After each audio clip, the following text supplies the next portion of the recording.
자, 오늘 주신 하나님의 말씀 같이 볼까요? 마태복음 21장 14절로 17절 말씀입니다. 조금 구절이 길지요. 제가 한 절 읽고 여러분들이 한 절 읽으면서 교독해 나가겠습니다. 14절입니다. 맹인과 저는 자들이 성전에서 예수께 나오음에 고쳐주시니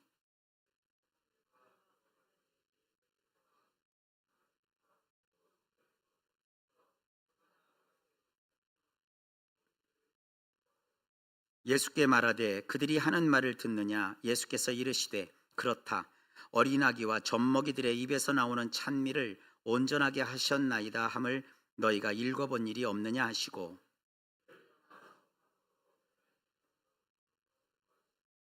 아멘. 기도합니다.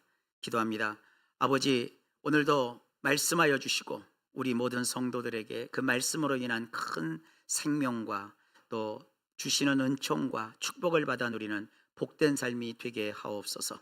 예수님 이름으로 기도하옵나이다. 아멘. 오늘은 2025년 종료주일입니다. 종료주일은 구약 선지자 스가랴 선지자가 예언했던 말씀을 우리 예수님이 성취하신 날을 기념하는 주일입니다. 스가랴 선지자가 그런 예언을 해요. 공의로우시며 구원을 베푸시는 왕이신 하나님께서 왕을 상징하는 힘센 어린 나귀를 타고 예루살렘에 입성하실 것이다. 이 구약의 예언은 일종의 표지판입니다. 우리 성도님들 혹시 등산을 해보시면 알겠지만 이 가까운 동네 산 말고 조금 깊은 산에 가보면 아주 반가운 게 있어요. 이정표가 참 반가워요. 산을 계속 가다 보면 이정표가 없으면 내가 지금 어디에 얼마만큼 왔고 또 어디를 향해서 얼마만큼 가야 되는지 파악이 안 됩니다. 근데 요소 길목마다 갈림길마다 또 힘들어서 주저앉고 싶을 때마다 이정표가 하나씩 붙어 있어요. 요즘은 아주 그 표현도 좀 재밌더라고요. 여기까지 오시느라고 수고하셨습니다. 정상까지 얼만큼 남았습니다. 조금 더 힘을 내십시오. 그런 표지판이 딱 있어요. 그리고 갈림길이 있는데 오른쪽으로 가세요, 왼쪽으로 가세요가 다 표시가 되어 있습니다. 그걸 보고서 산행을 하는 사람은 큰 도움을 받습니다. 구약의 예언이 그런 거예요. 이 땅에 하나님께서 인간을 구원할 메시아, 하나님 자신이 구원자가 되셔서 인간 세상에 오시는데 그분을 알릴 표지판을 구약 성경 요소에다가 하나님께서 예언으로 이렇게 마련해 놓으셨어요. 수많은 사람이 예루살렘 성을 들어가고 나가고 할 겁니다. 근데 아주 특이한 장면 하나를 스가랴 선지자가 예언을 합니다. 사람들이 보통 옛날 사람들은 말을 타고 다닌다고 생각을 하실 거예요. 근데 말은 군인이나 타는 겁니다. 보통 사람들은 다른 탈 것을 타고 다녔어요. 특별히 귀족이나 왕은 당나귀를 탔습니다. 이 나귀는 왕실에 속한 왕족들이 타고 다니는 그런 교통수단입니다. 근데 그 교통수단 중에서도 우리 예수님은 어린 나귀를 탔어요. 이거를 어떤 성경에서는 새끼 나귀라고 표현하고 있고 한 번도 안장을 지어보지 않은, 사람을 태워보지 않은 나귀라고 표현하고 있어요. 이게 어리다, 새끼 나귀, 그러니까 이제 젖을 막 뗀 그런 베이비 나귀를 생각하시면 안 돼요. 우리 인간도 마찬가지죠. 한평생 살면서 가장 힘이 세고 가장 원기왕성하고 가장 그 꿈도 많고 활동력이 있는 때가 언제냐면 10대 후반에서 20대 초중반이에요. 국가에서는 그런 청년들을 뽑아서 군인으로 모집하죠. 그러니까 군인들이 나라를 지키는 거예요. 대한민국을 지키는 그 군인들도 보면 지금 다 그 연령대예요. 가장 힘이 좋았을 때가 바로 그때입니다. 그리고 여러분도 살다가 보면 그때가 좋았는데 그 젊은 날을 추억하잖아요. 나귀의 일생에 있어서도 가장 힘이 세고 가장 건장하고 가장 팔팔했던 그 시절, 그걸 어린 나귀 혹은 새끼라고 표현을 하는 겁니다. 그러니까 주님은 나귀를 타셨어요. 그는 어떤 분이시냐? 그분은 지체 높은 왕이라는 의미가 있는 것이고, 그분이 어린 나귀를 탔다는 것은 가장 힘이 센 나귀의 일생에서 가장 혈기왕성한 그 연령대에 있는 나귀를 주님이 올라타시고 예루살렘 성에 입성하신 거예요. 이건 참 특별하고 특이한 일입니다. 그걸 보거든 그분이 바로 인간을 구원할 공의로우시며 구원을 베푸시는 왕이시다라고 표지판을 딱 보여주신 거예요. 성경을 쭉 보면 예수님이 그 예루살렘 성에 주일날 입성을 하셔요. 그런 다음에 그 일주일 어간에 어떤 일이 벌어지느냐? 최후의 그 만찬도 주님이 하시고, 그리고 주님이 배반당하고 또 체포되시고 모진 고초를 다 겪으신 다음에 그리고 십자가에서 못 박혀 피 흘려 죽으셔요. 그러니까 주님의 마지막 주간이 시작되는 첫날이 바로 종료주일입니다. 우리가 기억해야 될 것은 종료주일날 어린 나귀를 타고 예루살렘 성에 입성하신 주님의 신분은 왕이시고, 그 왕이 결과적으로 이룬 것은 정권을 잡는 게 아니라 십자가에 못 박혀 피 흘려 죽으심으로써 우리의 영원한 구주가 되었다 하는 사실이에요. 이 종료주일날 있었던 일 가운데서 오늘을 사는 우리가 꼭 잊지 말아야 될 내용을 오늘 좀 함께 살펴보려고 합니다. 그 종료주일날 우리 주님께서 나귀를 타고 입성할 때 어떤 일이 벌어졌느냐? 수많은 무리가 종려나무 가지를 흔들며 호산나 호산나 외쳤어요. 이 종려나무는요, 그 시대의 나무를 보면 대추 야자 나무입니다. 그 대추 야자 나무의 그 가지가 굉장히 큰데 그거를 그들이 꺾어 들고 막 흔들면서 호산나를 외쳤다는 거예요. 이 호산나도 두 글자가 합쳐진 말입니다. 앞에 호산이라는 말은 여호수아 혹은 호세아라고도 이름을 짓는 데 들어가는 단어인데 구원하소서 이런 뜻이에요. 나라는 것은 우리를 이런 뜻이에요. 그래서 호산나 이건 무슨 뜻이냐? 우리를 구원하소서, 우리를 구원하소서. 수많은 사람이 앞서 가고 뒤따르며 종려나무 가지를 흔들고 밑에다 깔면서 그 나귀를 타고 입성하시는 예수님을 향하여 호산나 호산나 다윗의 자손이요 호산나 호산나 이렇게 외친 거예요. 이거는 우리식으로 말하면 예수님 만세, 우리 왕 만세 그렇게 하는 거예요. 그러니까 주님을 왕으로서 사람들이 막 모셔드리는 거예요. 그러자 그 성경도 모르고 우리처럼 성경 전반에 걸쳐서 예수님이 어떤 일을 이루시려고 그 안에 들어가시는지를 몰랐던 그 당시 사람들 중 대다수는 이제 예수님이 본격적으로 한 나라 이스라엘의 왕으로서 이제 등극하시겠구나 그런 기대를 하는 사람들도 있었어요. 예수님은 그들의 환호를 등에 지고 성전에 들어가셨는데 성전에 들어가셔서 왕이 되신 것이 아니라 뜻밖의 행동들을 하세요. 오늘 성경에 보니까 제일 처음 주님은 성전에 들어가셔서 매매하는 모든 사람들을 내쫓았다고 말하고 있습니다. 다른 성경에 보면 주님이 채찍까지 만드셔서 그들을 후려치시면서 내쫓으셨어요. 왜냐? 성전 안에 돈 바꾸는 사람들의 상이 펴져 있었어요. 그 상을 주님이 둘러 엎으십니다. 그리고 거기에 비둘기 파는 사람들이 앉아서 비둘기를 이렇게 돈 받고 바꿔주는 사람들이 있었는데 그들의 의자 역시 주님이 다 엎어버리세요. 자, 성전에서 돈을 바꿔주는 사람이라니, 또 비둘기 파는 사람이라니 깜짝 놀랄 수 있지 않습니까? 근데 구약에 보면 이스라엘 사람들의 제사 생활, 예배 생활에 있어서 편의를 도모하기 위해 구약의 율법에서 정한 일이에요. 그게 뭐냐 하면 이스라엘 사람들은 성전에서 쓰는 돈이 따로 있어요. 성전 화폐가 따로 있거든요. 일반 돈을 가지고서는 성전에서는 쓸 수가 없어요. 그 성전 화폐로 환전을 해야 됩니다. 그래서 성전 화폐로 바꿀 수 있는 환전하는 것이 율법에서 허용되어 있었고, 그 다음에 이스라엘 사람들은 예루살렘 성전 중심인데 성전에서 제사를 지낼 때 그냥 지내는 게 아니라 소나 양이나 염소, 비둘기 같은 살아있는 생축, 살아있는 동물을 가져다 그걸 잡아서 피를 내고 불에 태워 그것으로 하나님 앞에 제사를 지냈거든요.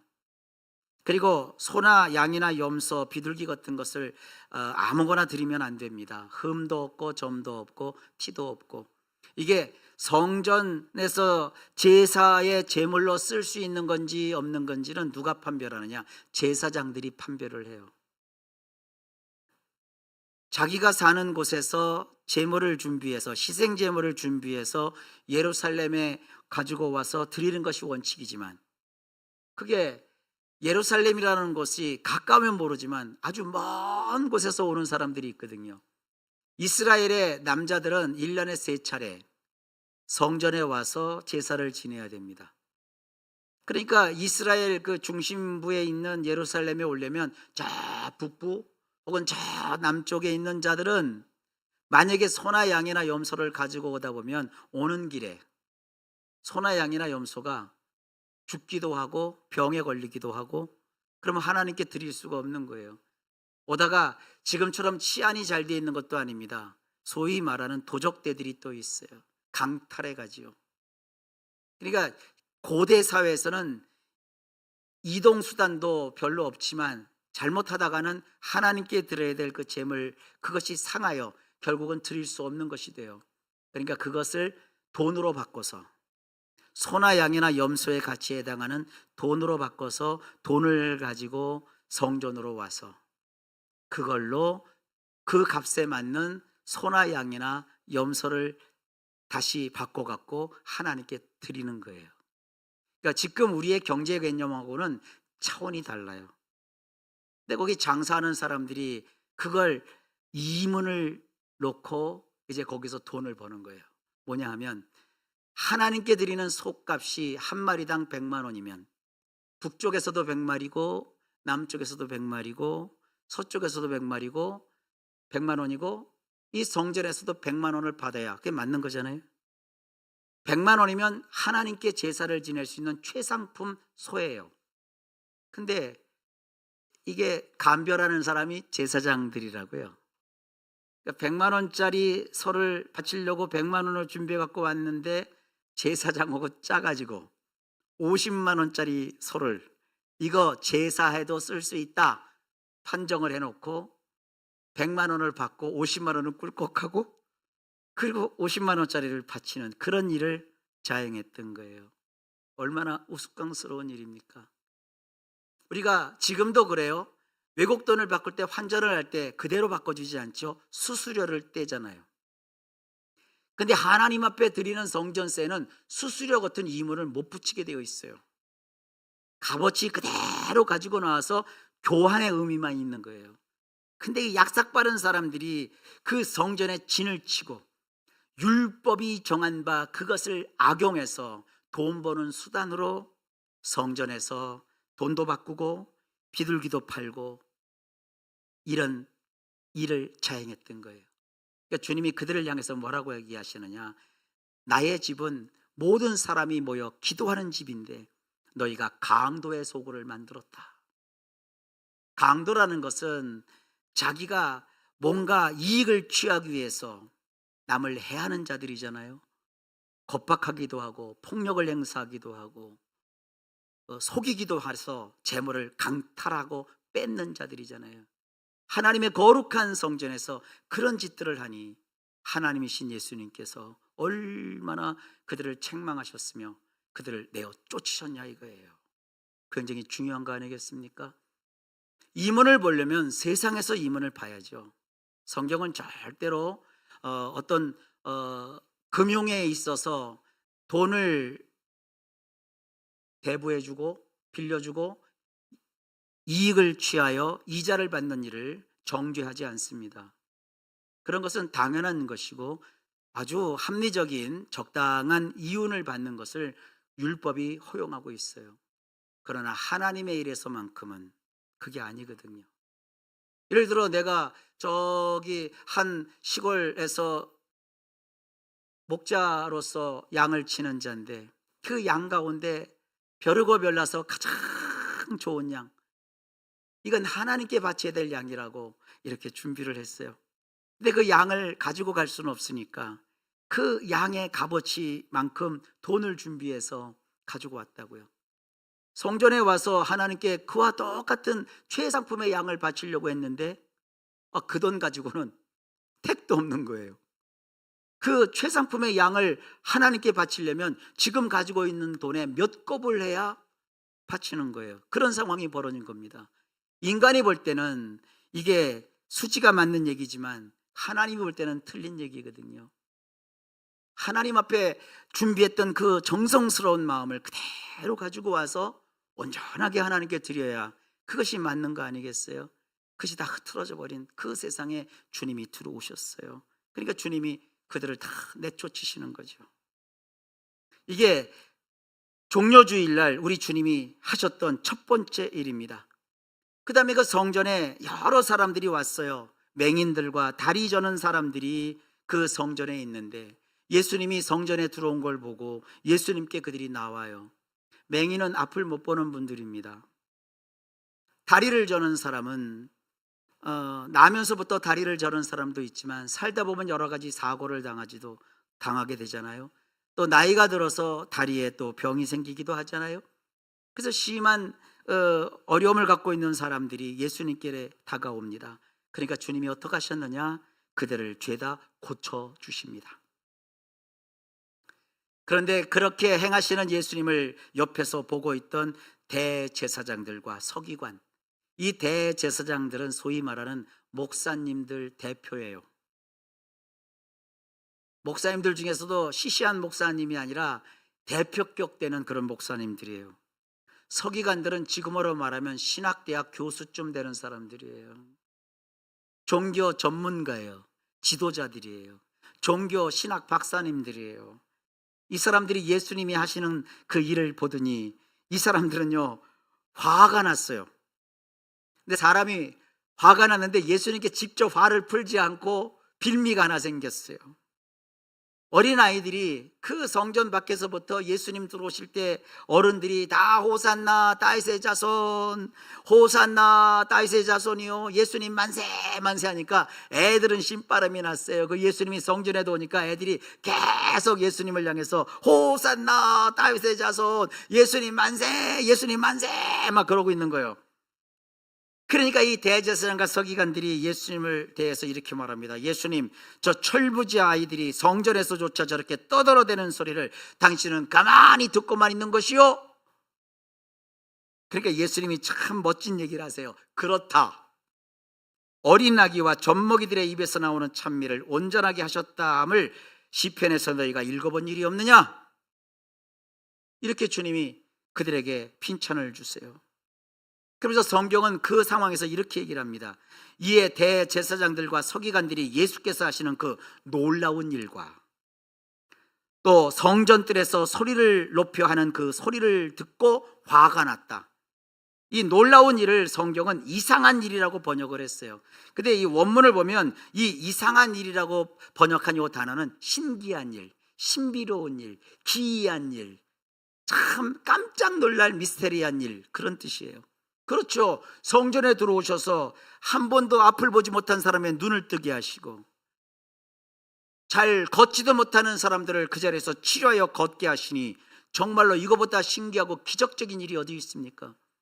그들은 평생 성전에서 대제사장 노릇을 했고 서기관 노릇을 했지만 그들은 듣지도 보지도 못했고 그들은 행하지도 못했던 그 일을 예수님께서 그들 눈앞에서 지금 행하고 계시니 얼마나 놀라운 일입니까? 그러면 예수님이 진짜 예수님이시군요. 예수님이 스가랴가 예언했던 정말 왕이시군요. 이래도 시원치 않을 판인데 그걸 보고서 화딱지가 났고 그 예수님을 향하여 호산나 다윗의 자손이여 호산나 다윗의 자손이여 예수님을 향하여 예수님 만세 만세 하는 그 어린이들 때문에 크게 화가 나서 예수님께 그걸 빈미로 따지듯이 덤벼들었던 거예요.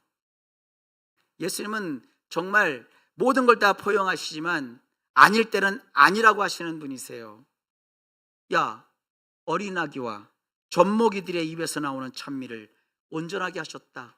어른들은 찬양하지 못하고 너희들은 종교 지도자라고 하면서 나를 알아보지 못했지만 저 철부지 어린아이들은 물론 자기들이 모르고 그러겠지만 나를 향해서 찬미하고 나를 찬양하니 하나님 아버지께서는 그들의 그 찬양을 온전하게 여기신 것이다. 이렇게 말씀하고 계시는 거예요.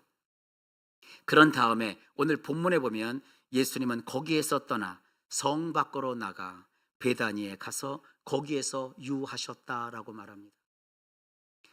예수님은 이 예루살렘에 오실 때마다 베다니라는 마을에 들어가셨어요.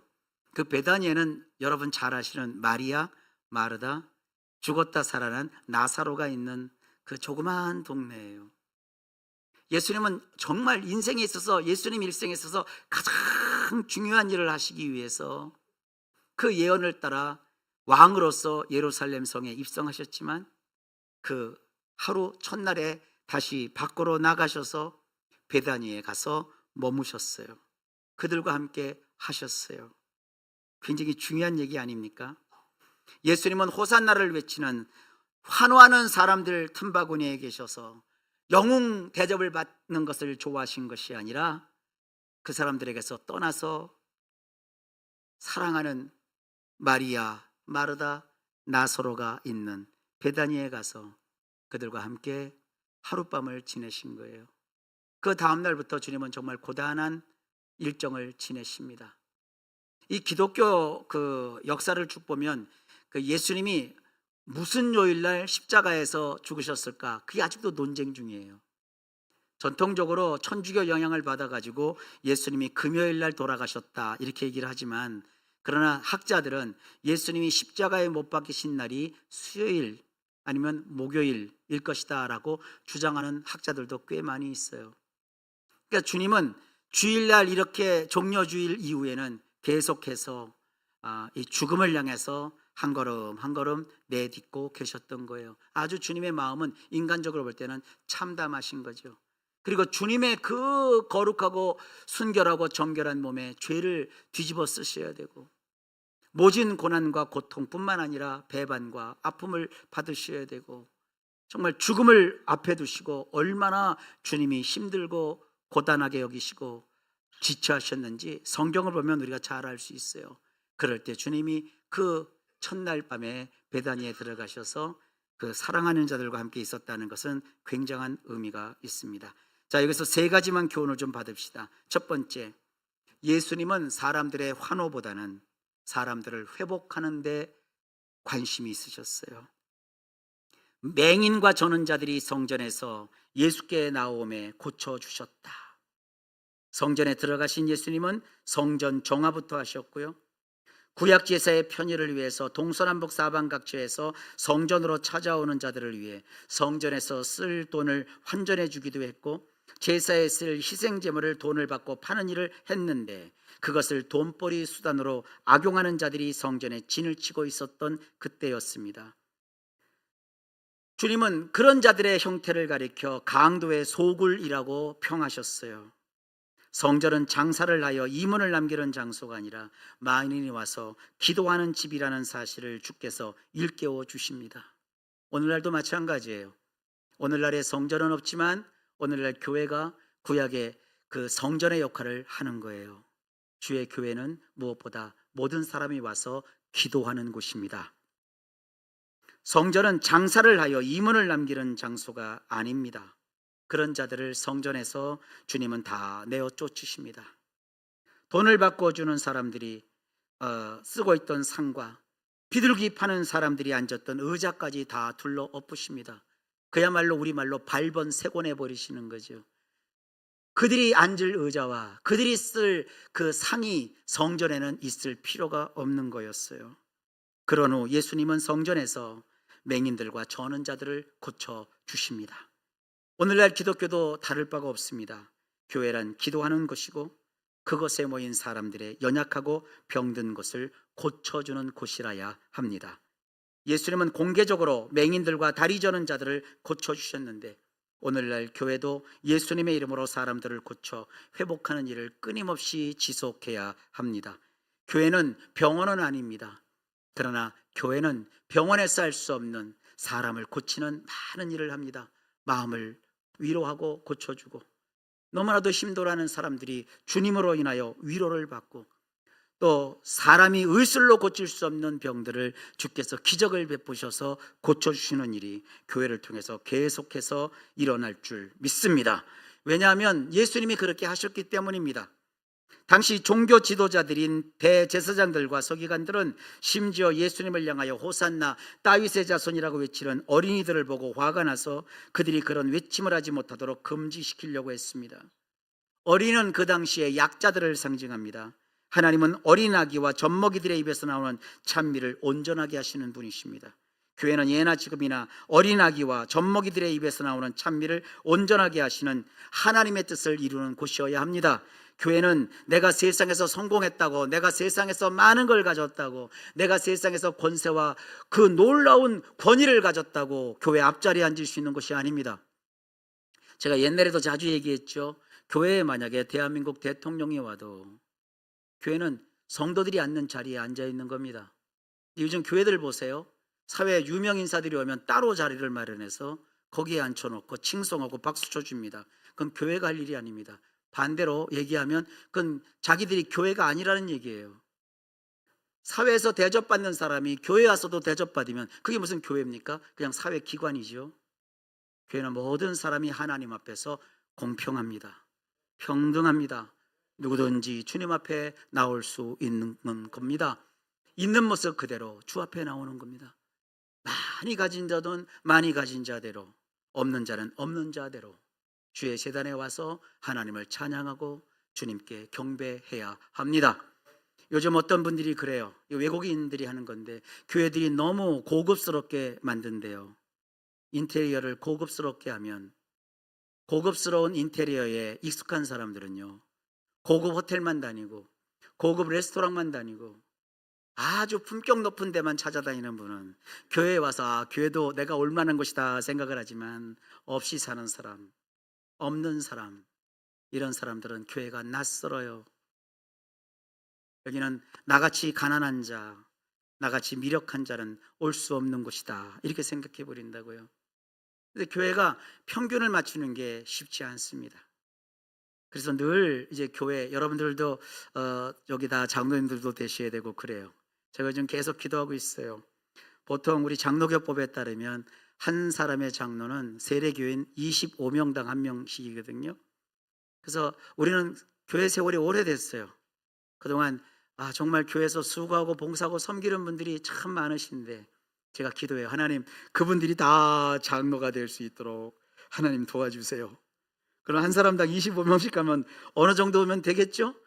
그래서 그분들이 다 교회에서 그렇게 해야 되고 모든 장로님들이 한 자리에 원탁으로 모여서 우리 교회를 위해서 서로 기도하고 우리 예수님이 정말 기뻐하고 원하시는 일들이 무엇인지를 기획하고 그 일을 위해서 함께 헌신하고 함께 협력하는 그런 좋은 교회가 되었으면 하는 그런 마음을 가지고 계속 기도하고 있습니다. 여러분도 그렇게 기도하시면 좋겠어요. 우리 장로님들이 모여서 또 교회 일꾼들이 모여서 항상 생각해야 될 건 바로 그겁니다. 예수님은 성전에 들어왔던 맹인과 다리 저는 자들도 고쳐주셨다. 교회는 부자들도 들어올 수 있고 가난한 사람도 들어올 수 있고 모든 사람들이 함께하여 하나님의 은혜로 함께 삶을 살아가는 것이다. 그것이 교회밖에 없어요. 세상에는요, 허름한 차 타면 호텔 문간에서 나가라고 그래요. 좋은 차 타고 가면 호텔에서 어서 오십시오 그래요.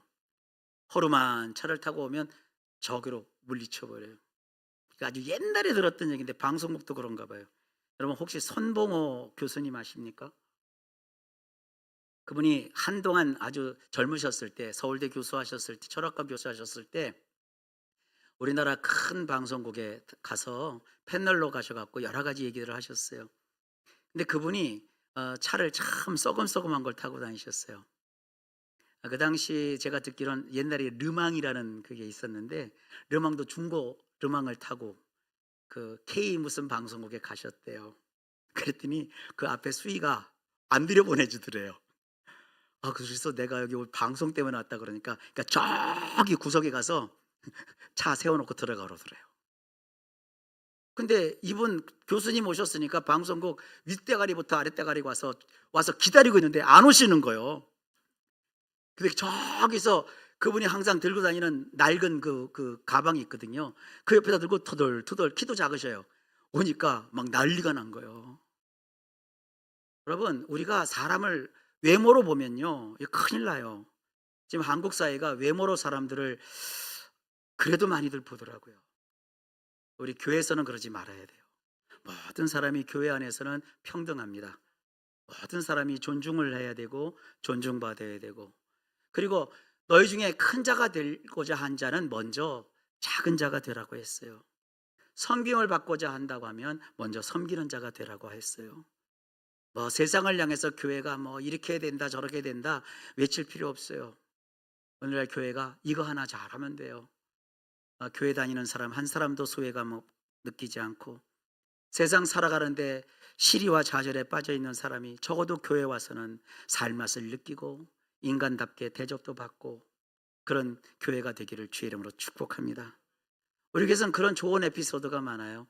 지금 저 서울로 이사간 한 청년이 있는데 그 여자 청년이에요. 근데 이 여자 청년이 이제 우리 교회를 다니면서 가족들한테 그러더래요. 있잖아, 내가 교회 가서 처음으로 대접을 받았대. 뭐냐니까, 여지껏 살면서 만나는 사람마다 죄다 자기한테 반말을 했는데 교회 갔더니 오셨습니까 하고 존대를 해주더래요. 그래서 대접받는 그 기분이 들었다고 그렇게 고마워하고 즐거워하더래요. 예, 사람은 그래요. 여러분, 교회 오면 누구든지 대접하시길 바랍니다.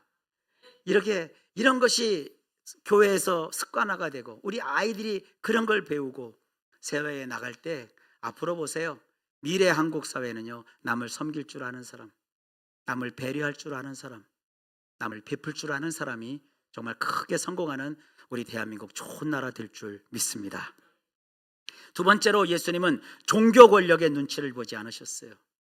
예수님이 행하신 그 놀랍고 신기한 일을 대제사장과 서기관들은 이상한 일 보듯 봤어요. 별난 일로 봤어요. 아닙니다. 주님은 사람이 상상할 수 없는 엄청난 일을 행하시는 분이십니다. 여러분, 하나님은 죽은 자를 살리신다고요. 병든 자를 고칠 뿐만 아니라 불가능한 일을 가능하게 하시는 분이십니다. 하나님은 뭐든지 하시는 분이십니다. 세상을 살면서 이 세상의 종교 권력의 눈치를 보지 아니하시고 하나님으로서 하나님의 일을 행하셨던 그 예수님, 오히려 어린아이들이 호산나 다윗의 자손이여 외치면서 주님으로 인하여 기뻐하고 즐거웠던 일을 기뻐하신 우리 예수님이십니다. 이 세상 살아가면서 여러분, 하나님을 믿을 때 우리 너무 체면과 권위 그런 거 찾지 마시고 순수하고 진심 어린 마음으로 하나님 앞에 나오는 우리 성도들 꼭 되시길 바랍니다. 세상을 살 때 진심으로 사십시오. 가정에서도 가족들을 대할 때 진심으로 대하세요. 성실함으로 대하세요. 남편분들 많이 계시죠? 얼마나 수고가 많으십니까? 가정을 이끌어 나가기 위해서 얼마나 애쓰십니까? 그러나 가족들은요, 여러분들에게 바라는 거 아니에요. 우리 아빠, 진실한 아빠, 성실한 남편, 솔직하고 정말 투명하고 정말 그런 마음, 그런 것이 여러분 가정에도 가득 넘치기를 바랍니다. 진솔하고 깨끗한 사람들, 그런 사람들은 남 눈치도 안 봐요. 그저 내가 하는 그 제대로 된 삶을 잘 살면 되는 거니까, 그게 예수님이 보여주신 모습이고요. 세 번째, 예수님은 조용히 성 밖으로 나가셨어요. 큰 일을 앞두시고 주님이 앞에 서셔서 막 진두지휘를 하지 않으셨어요. 성 밖으로 나가서 거기에서 사랑하는 자들과 머무셨습니다. 하나님은 외형적인 그런 인간들의 환영, 인간들이 짜놓은 제도, 그런 데 머물지 아니하시고 정말 진심으로 예수님을 사랑하는 베다니의 마르다, 마리아, 나사로가 있는 그곳에 가셔서 하룻밤을 유숙하셨습니다. 오늘도 주님이 그렇습니다. 자, 물어봅니다. 여러분 가정에 우리 예수님이 오셔서 이렇게 머물 수 있습니까? 여러분 마음은 어떻습니까? 예수님을 이렇게 받아들일 준비가 되어 계십니까? 우리 그렇게 살아갑시다. 항상 생각해 보세요. 우리 가정에 예수님이 오신다면, 나의 삶에 예수님이 찾아오신다면 예수님이 편하게 거기 머무실 수 있을까? 이거 생각하면서 오늘을 살아갑시다. 자, 2025년 종료주일에 이렇게 세 가지 교훈을 말씀드렸습니다. 사랑하는 성도 여러분들, 우리 예수님이 오셨습니다. 그래서 우리를 건지고 구원하셨습니다. 우리를 사랑하시는 예수님의 그 큰 은혜 가운데 여러분의 병도 고침받고 문제도 해결받고 인생 가운데 정말 아름답고 멋진 일들이 넘치기를 주의 이름으로 축복합니다. 기도합니다. 하나님 감사합니다. 이 땅에 오신 우리 예수님이 누구신지를 더 깊게 생각하여서 우리 모두 예수님 맞이할 그런 준비가 된 자들로서 삶을 살게 하옵소서. 나의 마음의 자리에, 나의 사랑하는 가족이라는 공간에, 또 우리가 섬기는 교회라는 이 장소에 우리 예수님이 오셔도 편하게 계실 수 있도록 우리가 그렇게 진실하고 사랑 넘치는 삶을 살도록 주여 우리를 도와 주옵소서. 예수님 이름으로 간절히 기도하옵나이다. 아멘.